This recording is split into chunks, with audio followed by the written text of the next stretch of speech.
Hi, this is Tyler with TJack Survival. So I want to talk to you just a little bit about survival training.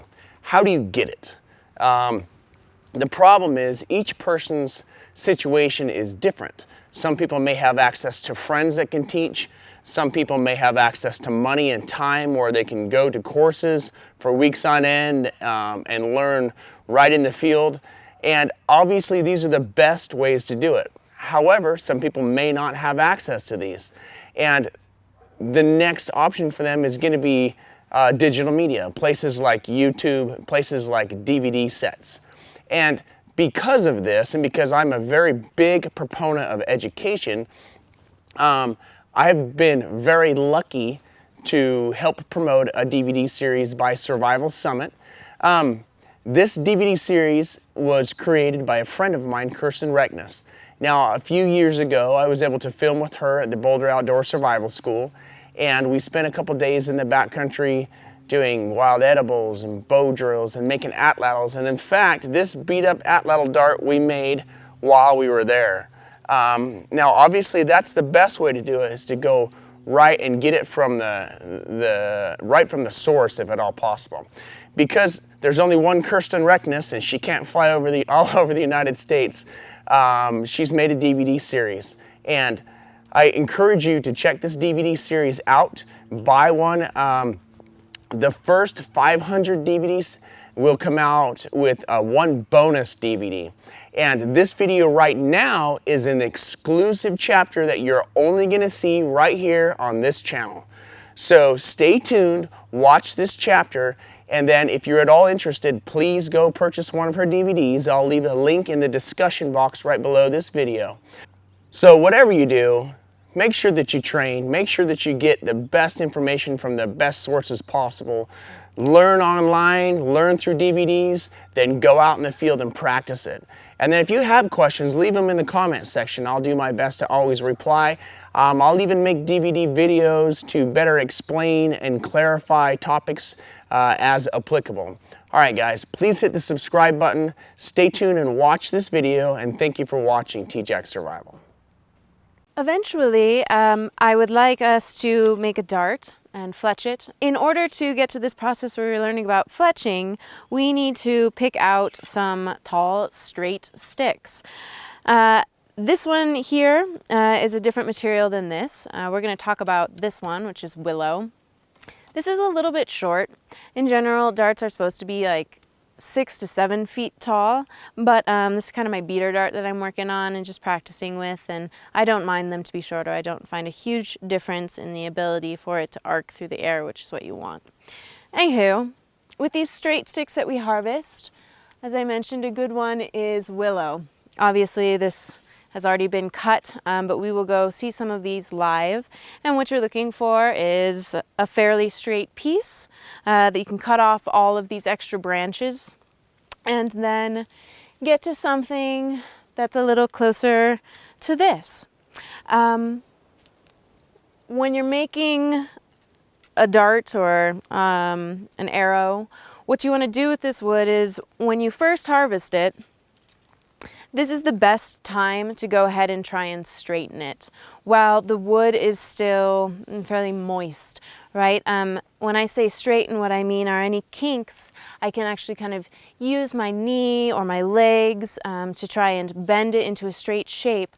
And when it's still wet, the fibers are less likely to crack and break and create weak points in your spear or arrow. So when you harvest it live, you want to go ahead and straighten it as soon as possible. I actually harvested this yesterday, so I already did some work on it. And the next thing that I'm going to do is go ahead and peel off the bark. And that's what's happened with this one. And you want to go ahead and let these cure once you've peeled off the darts before you use them. So I let it cure for, a few days, week, whatever, and then it's ready to go. What would be really nice is to oil these, gunstock oil or olive oil, whatever, and then put them in the sun once again so that we can create strength in the fibers so that they don't crack under pressure.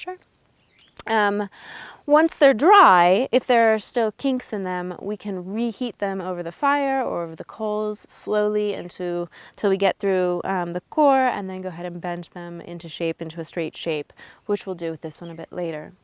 But with a new dart, as I mentioned, you need to peel it. Willow is a really cool plant. It has salicylic acid, the outer layer of bark, and then there's the inner layers, the cambium layer, is basically chock full of salicylic acid, which is sort of the natural form of aspirin. So it's a pain reliever, a fever reducer, great for mouth injuries in particular, things that are hurting in your mouth. You can make a tea out of it or simply chew on the plant. I've done both. So a really wonderful plant, and they oftentimes come in nice straight pieces. You'll find them close to water sources. Another thing that's really cool about these is that when they're wet, you can peel off the bark and create cordage, right? Rope from it. So this is a piece that I made off of one strand out of 4 from this dart here. One thing about it is that when it's dry, it's not as strong. The good thing is that you can re-moisten it. So I've had the other strands not corded up yet, but kicking it in a water bottle for these last couple of days.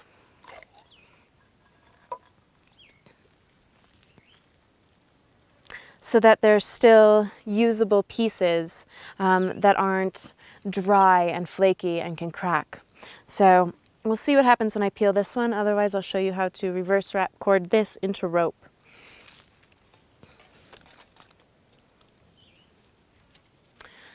When you peel, you want to take your time.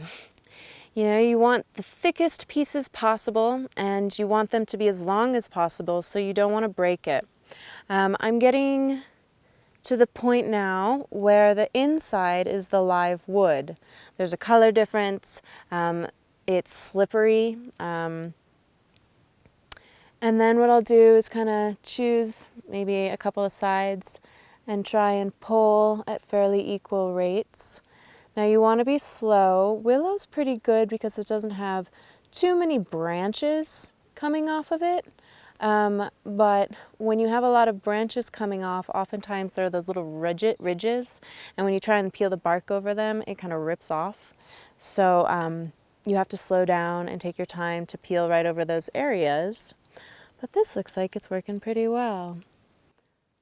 So I'm just going to take...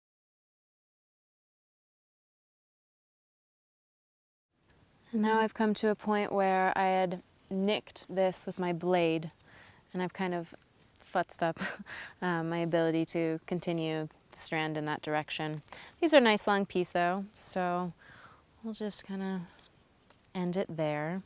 You can see what happens when I pull quickly though, it doesn't work the same way. So my next step with this dart, of course, as I mentioned, is going to be going ahead and letting it cure for a couple of days. You know, once the bark is off, you're pretty much done with the straightening at this point. You maybe can do a little bit of manipulation, but it's now exposed to the air. Its dry time is increasing dramatically, so what's done is done. And I'll come back to this, and I got some nice pieces out. I'll take 2.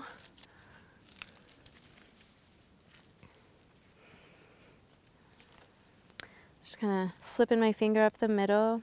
They're fairly equal.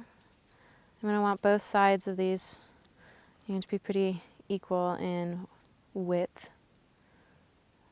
Not totally possible, but effort is good.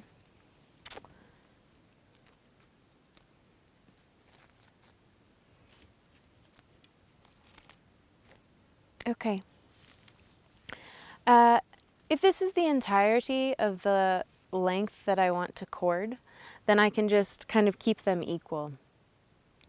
If I want to add more to this, there are 2 ways to add more. One is to have these at different lengths, basically meaning I would want one piece to end kind of here, and then I would add a piece in at that point so that I'm only creating a weak point on one side of my rope.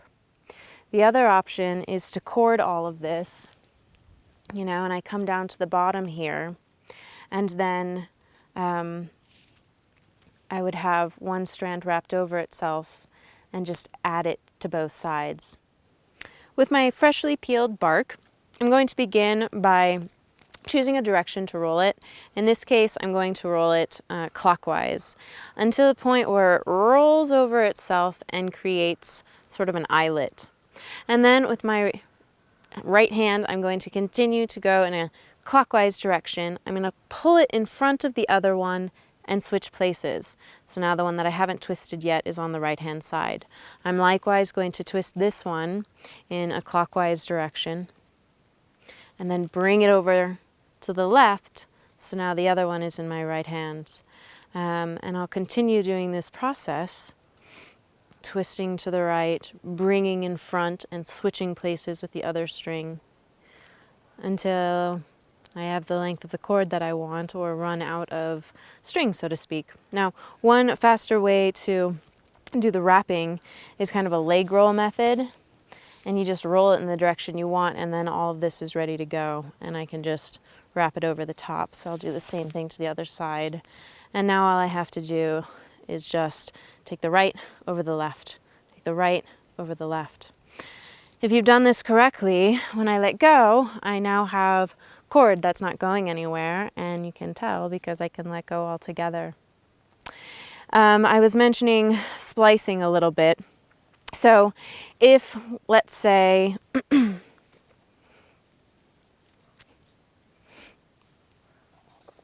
we were at about this length with this piece, I could take another piece. I want this to be a little bit narrower to begin with, right? So I don't have a really fat section, but I'll basically just put it right above and then start adding it in. I'll roll all of it to the right and pull to the left, roll to the right, pull to the left, roll to the right, pull to the left. When you really get fast at this leg rolling technique becomes your best friend, and you can really whip out a lot of cordage very quickly. So another way to add cord, let's say that both of my pieces were even when I began. So now I'm kind of like this. It's supposed to look like one piece now. I can take another strand and add it right in the middle and just begin. The positive thing is that I definitely don't have a weak point, whereas splicing, there is a weak point when you're adding two strings together. The negative of a part about this is that I do have a fat point to my string.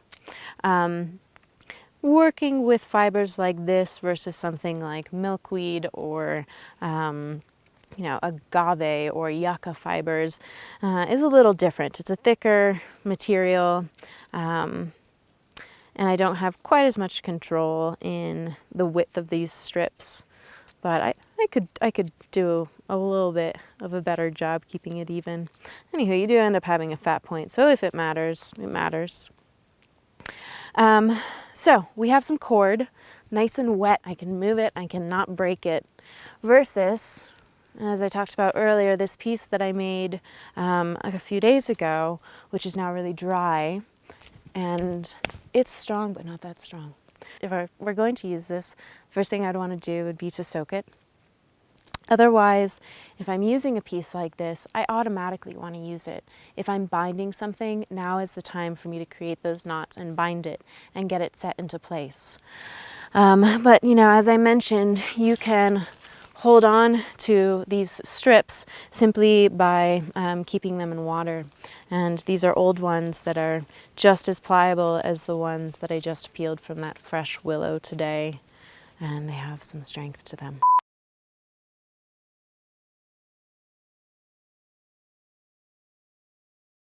Hey guys, I've been asked to go ahead and fletch a dart and show you what that looks like. So I'm gonna go ahead and do that. Just kind of kicking it at my campsite here. So the first thing I needed to do was collect some feathers. So I have some turkey feathers here, and each one I'm going to go ahead and split in half. So I have a nice surface here. I just took a piece of bark, and this is actually kind of a hard part, to be honest with you, but I'm gonna split right in the center point, right down this kind of like vein line here. I'm gonna take my knife and score it, just kind of gently at first to make sure that my knife follows a nice line. I want to try and get as far up into the feather as possible, up that spine. And I'll go back and do it again.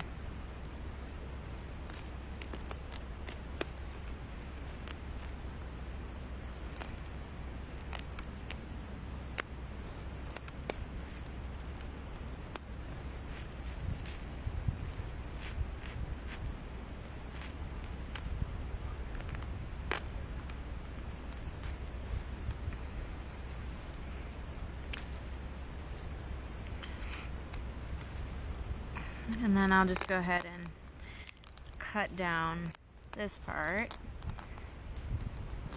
centered as possible.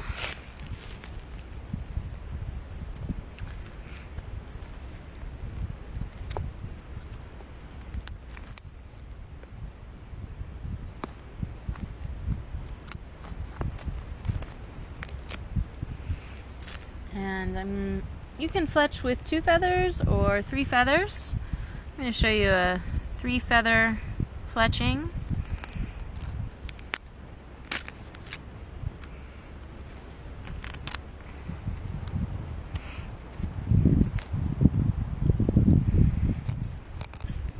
Now all 3 of these feathers that I've chosen were on the same wing, meaning that they're all curved in the same direction. So this one is curved off to the right, as have all the other ones. And it's best to choose 3 that match. Ooh, and see what I just did? Laziness, tiredness. I cut these feathers here, which means that I am certainly going to have to use this side of the feather on all 3 of them for the fletching. Alright, so I have these 3 done.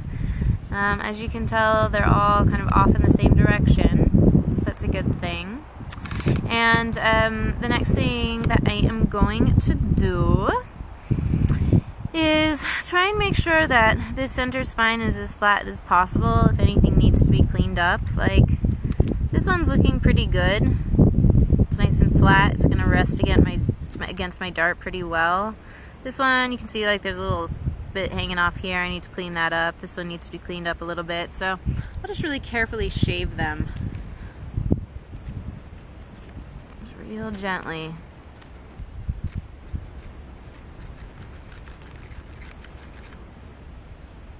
I'm going to show you some tricks so that you don't have to make this too perfect, especially when you're doing it kind of primitively-ish, though I have a nice steel blade, but also when you're just tired and trying to show the fundamentals. See, look at me, I'm like kind of goofy. Talking to myself already. Alright, so my feathers are more or less ready to be fletched. The next thing I need to do is go back to my dart. So remember, I procured this from a piece of willow and stripped its bark off after hand straightening it while it was still wet. If there are any kinks that continue in your dart, then you can go ahead and place this over a bed of hot coals in the areas where you want to bend. Warm it up slowly, not too fast, because I want the heat to concentrate through all of the wood, not just one side or the other. When you heat it up, those fibers are going to open up again so that I can bend it. But this dart is pretty straight.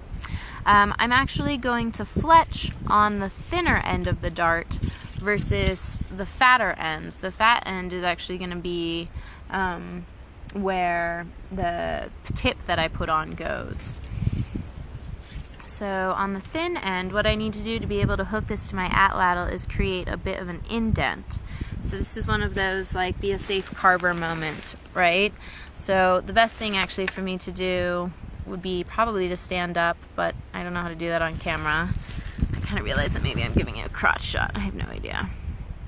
But it'll just be taking my knife tip in the center and opening it up and being real careful not to hit my hand or anything.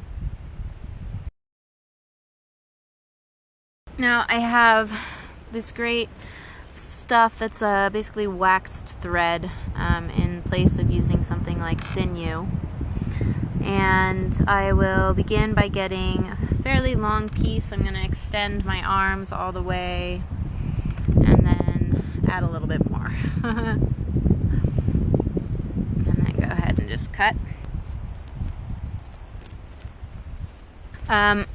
You can start at either end, but I like to start with the fat end. And I have to imagine,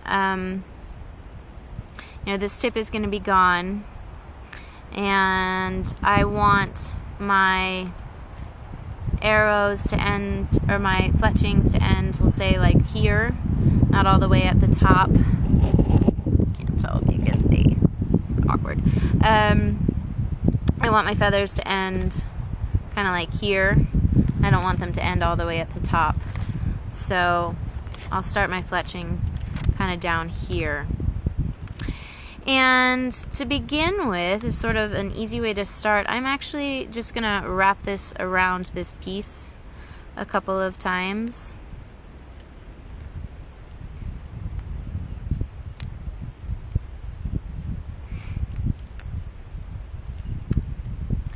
I'm going to take the next feather and go, sort of a third of the way.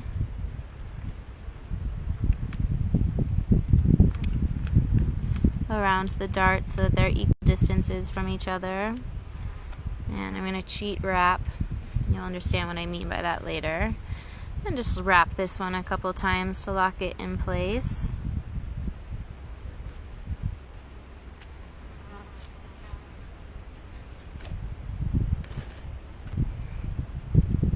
I'll get my third feather, line it up with the other ones. Now they're pretty equal. So I'll wrap this one around a couple of times just to get it all in place.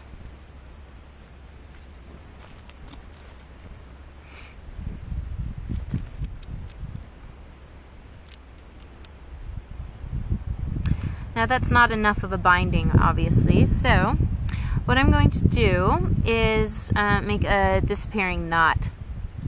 And the way that I'll do that is to make a loop and have a nice distance of tail for that loop. And then I'll take this long end and start wrapping up towards the loop. So I just kind of start somewhere. Oop, I got myself wrapped around the GoPro. Maybe like there.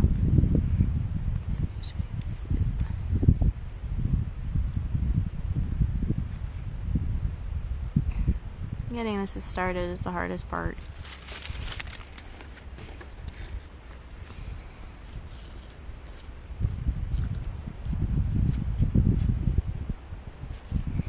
I want to be doing this tightly.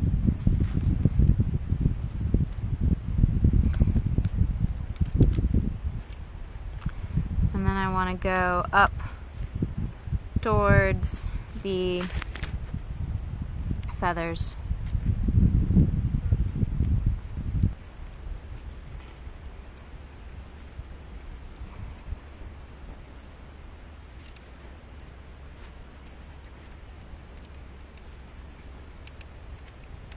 Alright, that seems like a good stopping point.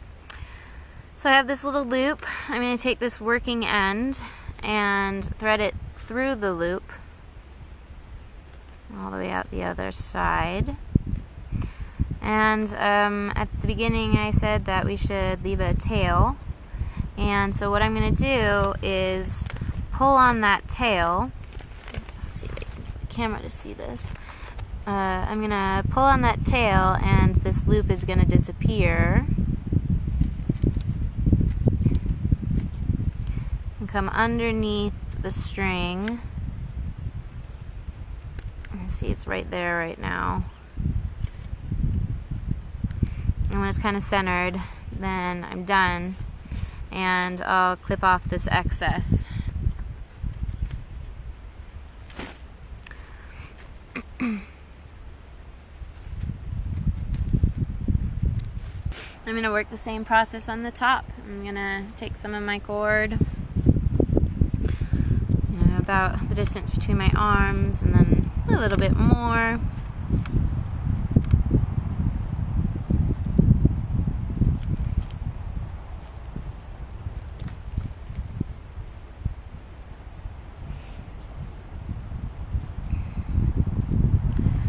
I'm going to take my scrap piece from the last round and do that kind of halfway cheat where I just kind of start this off so I can get them as tight as possible. You can see how tired I am. I'm like, yeah, I did this perfectly. They're all lined up now. This one is obviously much less feather than this one, but we're just going to go for it.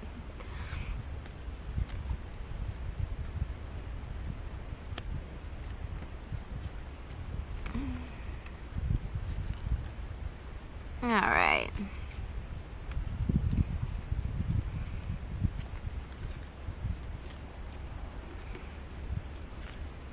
So this is kind of my chance to pull these into a nice straight line and try and find that nice equal balance in between all of these distances. And then I'll cut off the excess. And because it's wax thread, I can just kind of push it onto itself and it holds, which is nice. This wouldn't hold permanently, that's why we have to do the permanent or the disappearing knot part. But it binds enough to itself right now that I can leave it like that. So then I come back to my big piece of thread and I'll do the same thing. I'm going to create a loop, nice tail, that's a little big, with a nice tail.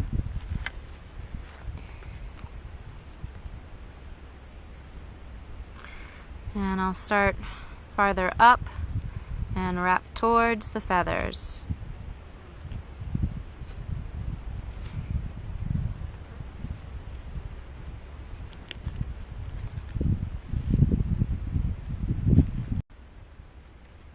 Alright, and now I'll come back and I have my long tail. I take this end I've been working with. I stick it through my loop. Get rid of any of that slack. And then I come back to this tail, kind of wrap it around my finger a little bit. I can hold on to both tails, but I'm pulling this end. And as I do so,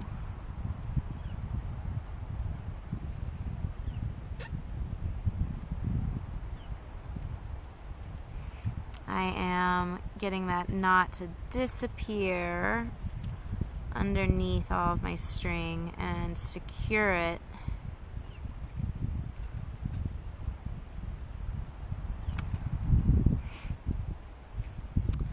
And then one thing that happens is you can see that there's this distance in between the wood and the feather. So we could use our pitch glue. I could have run some pitch glue down and kind of glued them in place. I could have done a perfect job fletching and really pulled tension on these feathers so that they sat well. But I'm going to show you kind of another way to do it that I guess I don't really call it cheating. It seems to not hurt my flight of my darts at all. So just another way to take care of that problem. This stuff is called Fast Flight. And it's really freaking awesome. Like, if you want, it's expensive, but if you really want a nice artificial sinew, this stuff works really well. It was recommended to me by a friend, and I'm so happy I know about it. It's better than like the wax thread I was getting at Joann Fabric. Anyways, I'm just going to bind this whatever way you want to do it will work. I'm going to do a surgeon's knot, which means I'm going to go over in one direction 2 times and then get tight, and then do the opposite. So if I was doing right over left, this time I'm going to do left over right and do it twice and bind. And then what I'm going to do is basically just come through at an angle in between different pieces of feather, like this, and then kind of like that.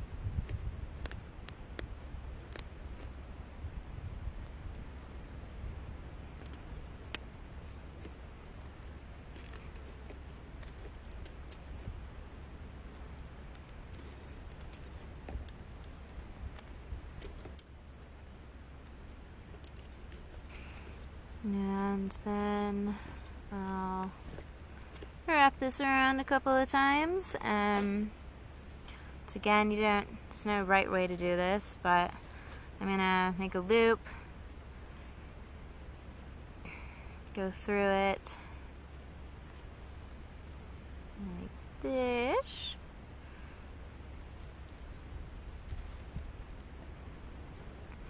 Pull tight. And I'm going to do it again. Loop, come around the back of it, through it, tight,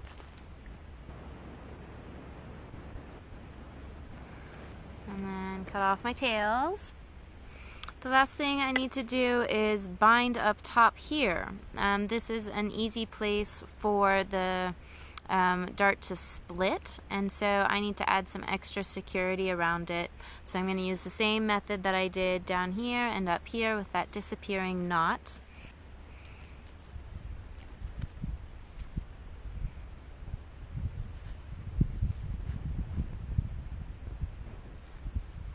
It's about right, and I'll start winding. And you really, with all of this, like, this kind of hurts my fingers. That's how tightly I'm wrapping or pulling to create tension with this cord. So I started a little low. I would have liked to finish this a little bit higher up, closer to the very end of it, but y'all get the idea. Once again, the end is going to go through the loop. I'm going to come back to this tail, hold on to this one, and pull. The next thing you have to do is actually see how it flies, right? And make some adjustments if need be. These are already pretty short. If I was using wider feathers, perhaps I would want to cut them in, but it's pretty good. So that's how you fletch a dart, and then I would come to this other end of my dart and carve it to a point and then fire harden it, or oftentimes I'll actually take bullet shells and put them on the top so that it's like a blunt tip, and I can use that to throw against just a backdrop of a shooting range, or into hay bales, or against a big mound of sand or something like that. And just like when you're straightening the piece of wood over a hotbed of coals for hardening a tip, that I carve it to a nice big point, and I would go ahead and either put it underneath the coals and start to rotate it, or I would hold it above the fire or above the coals and do the same thing, but I wouldn't just put it in the fire. So, stand up with my arrow. This is what it looks like. This is me by it. Yo.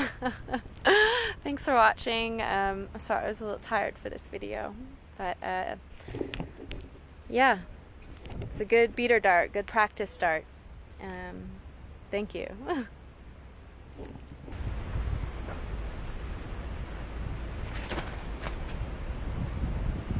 Hit it. That's kind of weird. You kind of need a target to know where I was aiming, otherwise it looks like I should have shot and lied about it. We'll do this again next time. When you're trying to get distance on this, you really leverage it up and open up your stance a lot. Whereas if I'm like fishing or going for something on the ground, I'll come down, and somewhere in between, I'm, a little bit more lined up. And the biggest thing with most instruments is that you're following the line of sight until the end of your throw. So if I were to chuck it, I would kind of open up. One thing, when you're hunting, you have to remember that your movement is going to be seen. So the moment I move, for example, if I go like this, that's a movement. So when I find my position, I want to be ready to go and then just go forward. Same thing with fishing. If you're spear fishing and say that's the fish right there, it's really instinctual to retract and then plunge, but that retracting motion can startle the fish. So instead you want to be prepared just to plunge. Anyhow, yeah, these darts, I'm not accurate at long distance, but you can get them pretty far. My range is about 20 to 30 feet. My preference would be to, hit something like